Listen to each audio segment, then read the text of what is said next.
I wonder if you've ever felt out of your depth. Maybe, what a stupid question. Maybe at a work project, maybe a difficult situation with a friend or a family member. It's not a good feeling, is it? Feeling out of your depth, feeling like you don't have what you need in order to help in the situation in which you find yourself. Well, imagine then how the disciples must have felt in our reading today as they faced two rather overwhelming situations. The prospect of providing hospitality to and caring for a massive crowd of over 5,000 people, and the overwhelming situation of being out a long way out in the middle of the lake, in the middle of the storm. As we recap these two stories in a moment and look at just exactly what's going on and then consider what this teaches us about who Jesus is, one thing we're going to see is how Jesus meets these disciples in their weakness, in their inadequacy, in their hour of need, and it gives them the grace that they need. See a few other things too, but first let's take a look at the two stories we have here. Jesus feeding the 5,000 and walking on the water.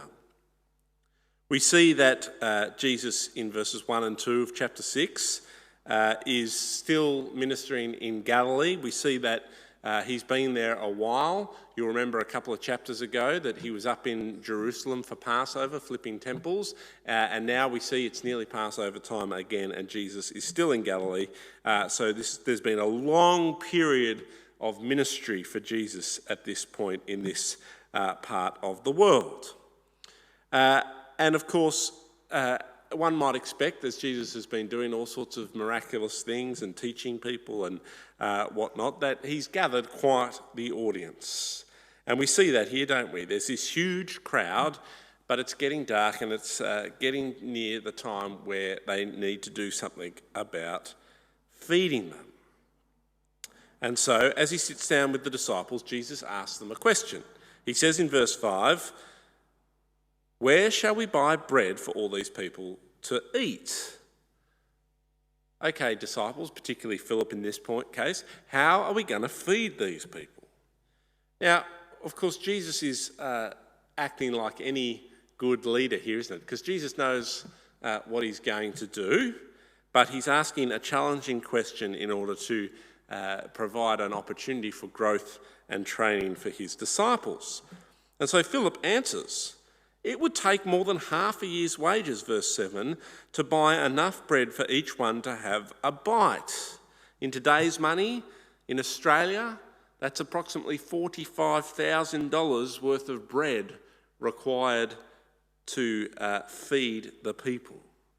That's a big problem, a big unsolved problem. You know, we don't just come up with half a year's wages just like that in order to buy food on one day for one large crowd.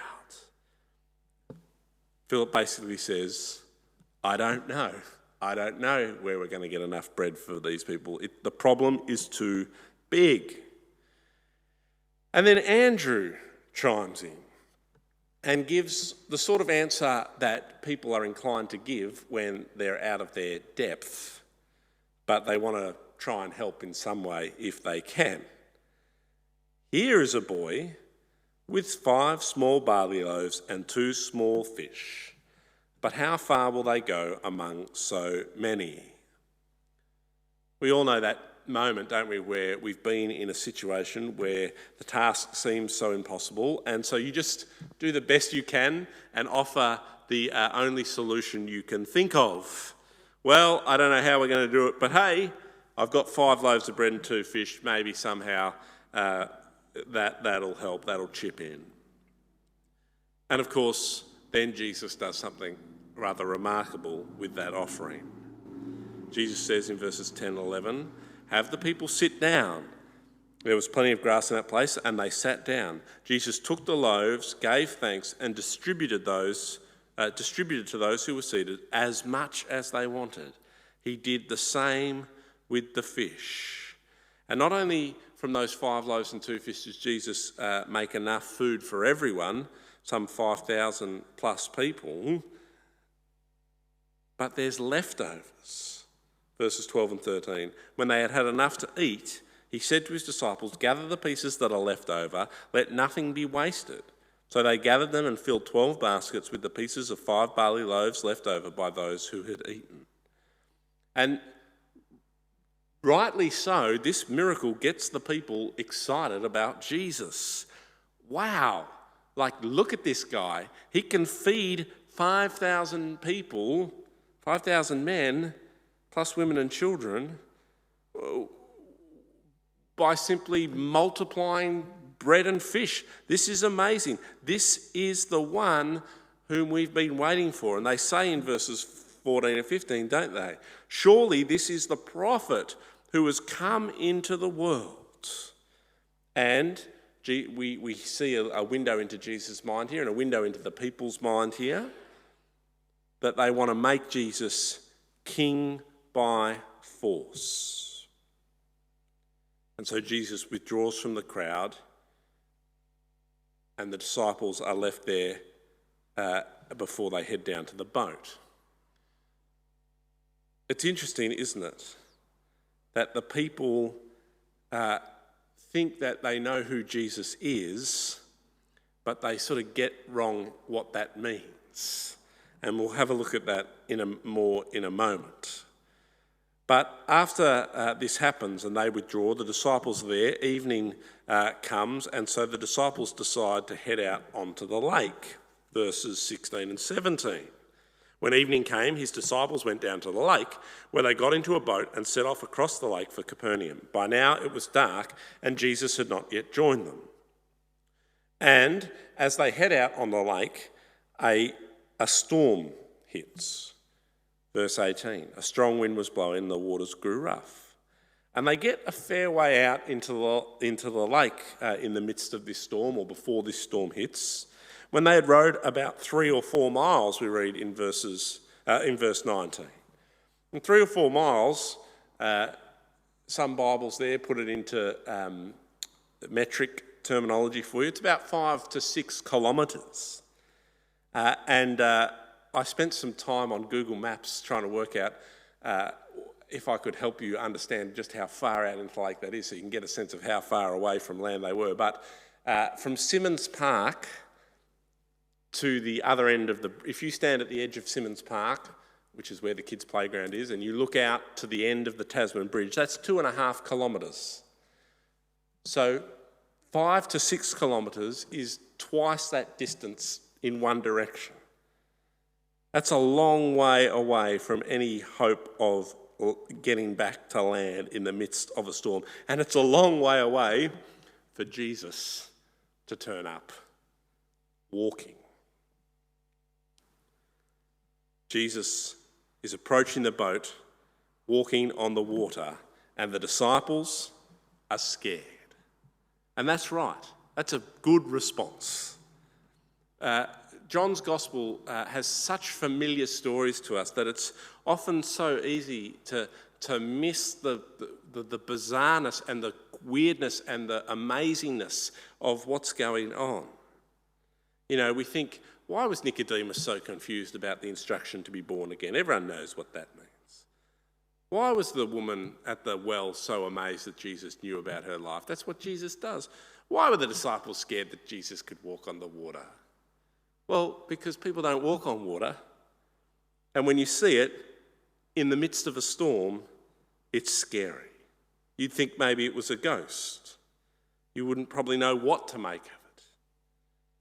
It's not in your kind of realms of plausibility structures. But as he gets to the disciples, as he meets them in their fear, he says to them, verse 20, "Do not be afraid, it is I. Or it is I, do not be afraid." And so they trust Jesus at his word. And then as Jesus gets in the boat, they're seemingly sort of teleported straight to shore in verse 21. And then we have a little side note about the crowd, verses 22 to 24. trying to make Jesus, trying to figure out where Jesus is. And we'll see next week how Jesus tries to deal with this crowd who have misunderstood exactly what it means for Jesus to be the prophet. But these two miracles teach us something about who Jesus is. And I want us to reflect on those things now. The first thing we see is as the crowd realise that Jesus is the prophet, these miracles show us that, yes, he is, and he's greater than the first one, and he's greater than Moses. Both the miracles have similarities to the miracles that Moses participated or led the people through, the provision of God as God's people left the wilderness, which our kids are learning about at the moment.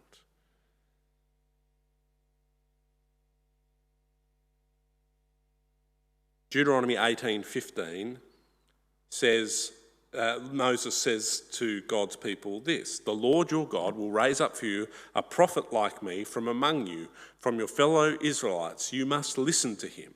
This is the prophet the people think they have found in Jesus. And just as Moses led God's people through the Red Sea under his leadership, and God provided them with provision of food, of manna in the wilderness, now we see Jesus, this prophet whom God has promised, having command over nature, multiplying the loaves and fishes, providing for the people, and leading his disciples to safety as he walks on the water, has command over it, meets them in the storm and brings them to safety.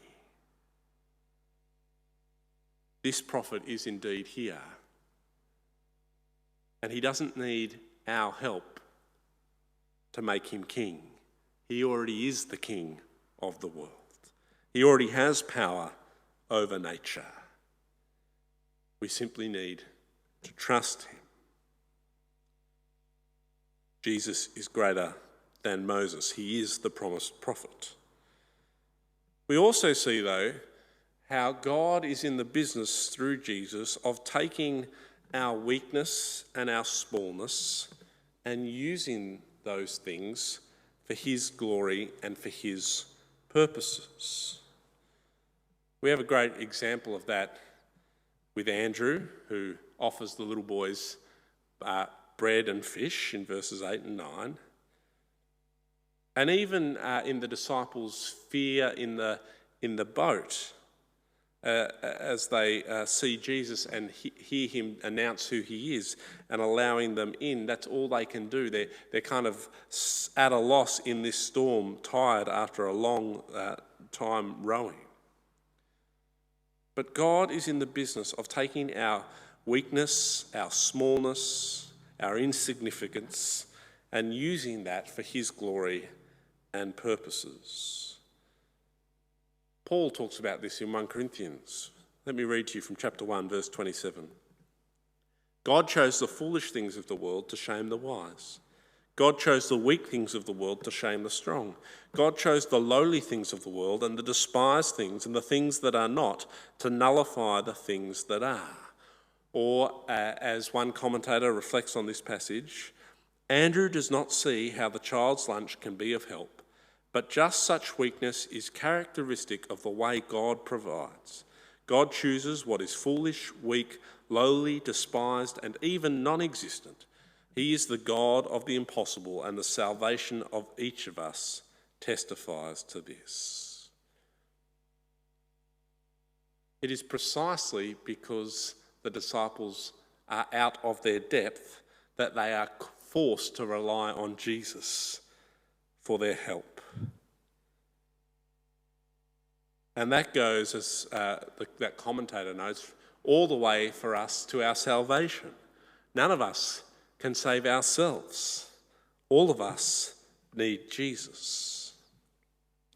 And it doesn't simply stop at salvation, but it carries on throughout our lives. God is constantly in the business of calling us to serve him in ways we are incapable of doing by ourselves. If you like, he's constantly saying, "So, Chris, how are you going to feed the 5,000 today?" And our answer every time is, "It's impossible. I don't know." I think back nearly 5 years ago, or probably a bit more than 5 years ago now, to God's kind of calling on me to come here with Elisa and Just Amity at the time.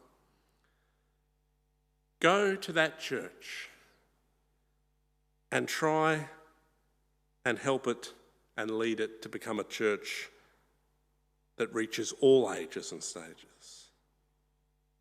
How could that be? How could I do such a thing? Why would I even want to do such a thing? And yet, God has used me, he's used you to help this church reach all ages and stages. And of course, we've got more to do. The task remains impossible, and we continue to need God's help.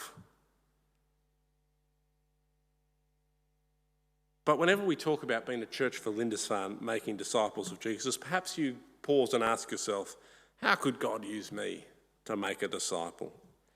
How could God use me to be a blessing through this church to our wider community? If you feel like that, that's a great place to be. Because that's the place that the disciples were in on the mountainside, looking at 5,000 people, thinking, how are we going to feed these people? That's the place that the disciples were as they faced their mortality in the midst of a storm in a lake, and a man was walking out towards them. How will we survive this? And yet, in each and every situation, God provided what was needed as the people humbled themselves and admitted their need for his help. God chooses the foolish things to shame the wise, the weak to shame the strong, the lowly, the despised things, things that are not, to nullify things that are. Paul's writing that to a church in Corinth. And that's our story too, my story too. And so we need to trust Jesus.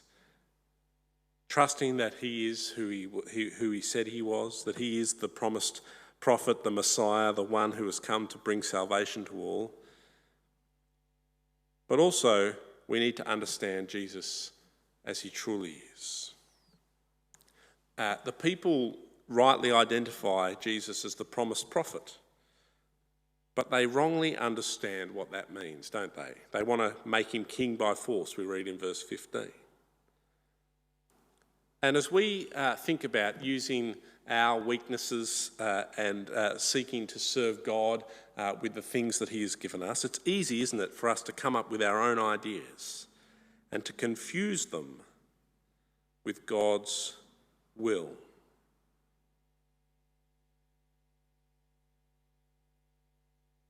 But living as a Christian is about constantly submitting ourselves, our thoughts, our ideas to God and allowing God to speak to us through Jesus by his word to shape us and to help us understand him rightly.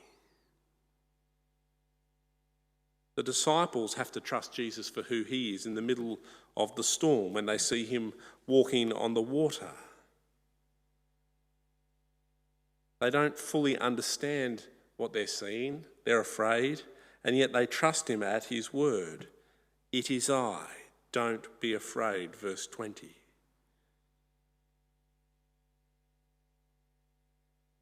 In those three words, it is I, Jesus reveals a lot about who he is. There's some debate about exactly what Jesus meant, but given the context of just having fed the 5,000 and the fact that he says it as he's standing on top of water, and we have places like Psalm 107 or Job 9 verse 8 that talk about God's sovereign power over the water, it's likely that in those three words Jesus is revealing something to the disciples of who he is. a reference back to Exodus again, that Jesus is not just the prophet, but he is indeed God himself in the flesh. You remember the story of God appearing to Moses and calling him to lead them out of Egypt. And Moses says in Exodus 3:13, "Suppose I go to the Israelites and say to them, 'The God of your fathers has sent me to you,' and they ask me, 'What is his name?' What shall I tell them?" And God said to Moses, "I am who I am. This is what you are to say to the Israelites, 'I am has sent me to you,' or 'It is I has sent me to you.'" In the midst of the storm, in the midst of the great fear for their lives, Jesus is saying, I am is here. Trust me. Let me help you. Let me bring you to safety. And just like the disciples, we too need to trust Jesus as God in the flesh. We need to allow his words to shape us. And we need to offer ourselves in our weak, foolish states humbly to him and allow his power to work through us for his glory. You think you're useless? Then you're in the exact right place. God wants to use your uselessness for his glory. So let me finish by asking you 3 quick questions to reflect on this week. Who is it that you think Jesus is? The promised prophet? God in the flesh? Do you understand his word to reveal him as truly our Saviour and Lord?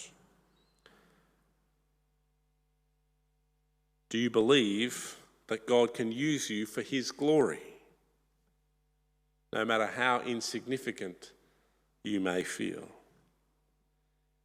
And finally, do you continue to trust his word and allow it to shape you?